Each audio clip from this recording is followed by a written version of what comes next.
जासूसी की दुनिया, मतलब रहस्यों और खतरनाक मिशनों से भरी हुई। लेकिन आज जो कहानी हम देखने वाले हैं ना, वो शायद जासूसी के इतिहास की सबसे चालाक और सबसे खौफनाक हत्याओं में से एक गिनी जाती है। ये कहानी है मोसाद के एक ऐसे ऑपरेशन की जिसने सच में पूरी दुनिया को सोचने पर मजबूर कर दिया था। अब ये सवाल सुनने में थोड़ा अजीब लग सकता है ना? लेकिन यही सवाल इस पूरी कहानी के बिल्कुल केंद्र में है। क्या कोई सोच सकता है कि रोजमर्रा इस्तेमाल होने वाली एक चीज एक ऐसा हथियार बन सकती है जिससे किसी की जान ले ली जाए?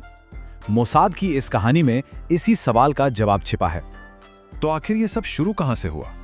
देखिए, हर बड़ी कहानी की कोई ना कोई शुरुआत तो होती ही है, और इस ऑपरेशन की जड़ें जुड़ी हैं एक ऐसी घटना से जिसने इजराइल को सचमुच हिलाकर रख दिया था।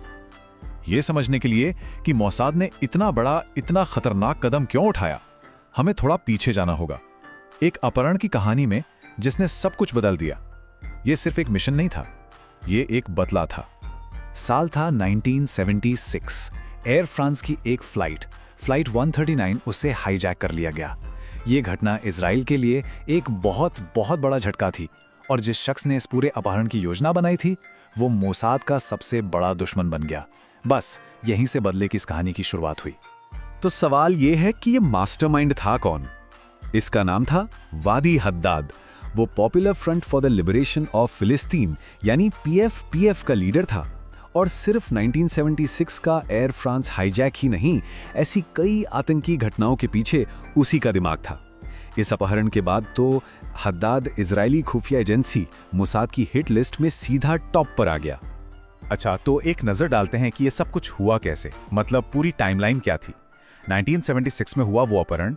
उसके ठीक बाद 1977 में मोसाद ने बदला लेने के लिए एक बहुत ही अनोखी, एक बहुत ही सीक्रेट योजना पर काम करना शुरू कर दिया। जनवरी 1978 में इस मिशन को अंजाम दिया गया, और फिर सिर्फ 2 महीने बाद मार्च 1978 में हद्दाद की मौत हो गई। एक ऐसी मौत जिसने पूरी दुनिया को उलझा कर रख दिया। तो सबसे बड़ा सवाल कि मोसाद ने ये किया कैसे? उन्होंने कोई बम इस्तेमाल नहीं किया, कोई बंदूक नहीं, उनका तरीका इससे कहीं ज्यादा चालाकी भरा था। उन्होंने एक ऐसा हथियार चुना जिसके बारे में कोई सपने में भी नहीं सोच सकता था। एक ऐसा हथियार जो पूरी तरह से अदृश्य था। इस हथियार की खासियत ही यही थी, ये पीछे कोई सबूत नहीं छोड़ता था, कोई निशान नहीं, और इसका असर भी फौरन नहीं होता था। नहीं, ये तो धीरे धीरे हफ्तों महीनों में अपना काम करता था, ताकि जब मौत हो तो वो एक आम बीमारी की तरह लगे। और वो हथियार था एक जहरीला टूथपेस्ट।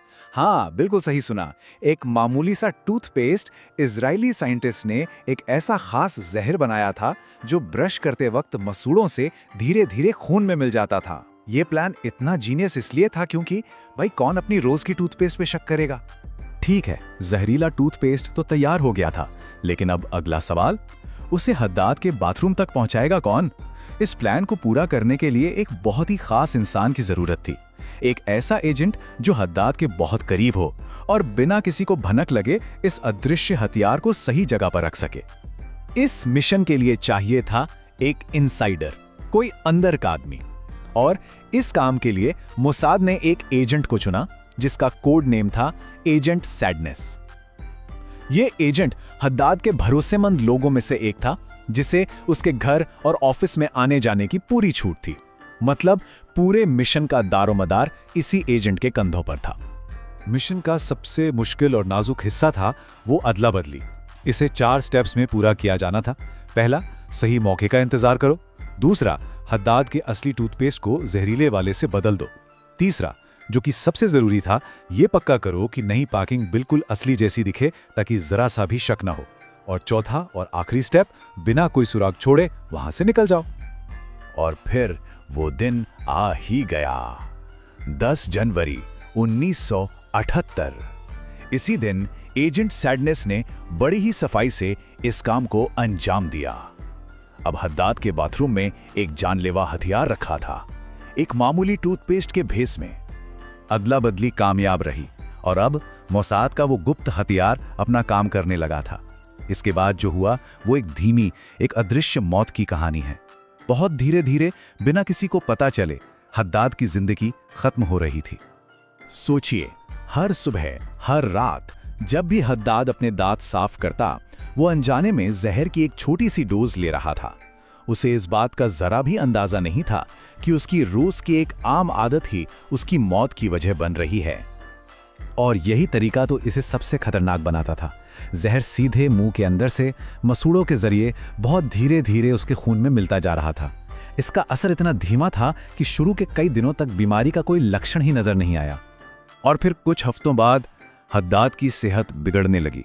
वो कमजोर होता गया, यहां तक कि डॉक्टर्स को भी समझ नहीं आ रहा था कि आखिर उसे बीमारी क्या है। सबको यही लगा कि ये कोई नेचुरल बीमारी है। किसी ने भी हत्या के बारे में सोचा तक नहीं। मोसाद का प्लान परफेक्टली काम कर रहा था। मार्च 1978 में हद्दाद की मौत हो गई। दुनिया को यही लगा कि वो एक लंबी बीमारी के बाद मरा है। लेकिन इस ऑपरेशन की कहानी यहीं खत्म नहीं होती।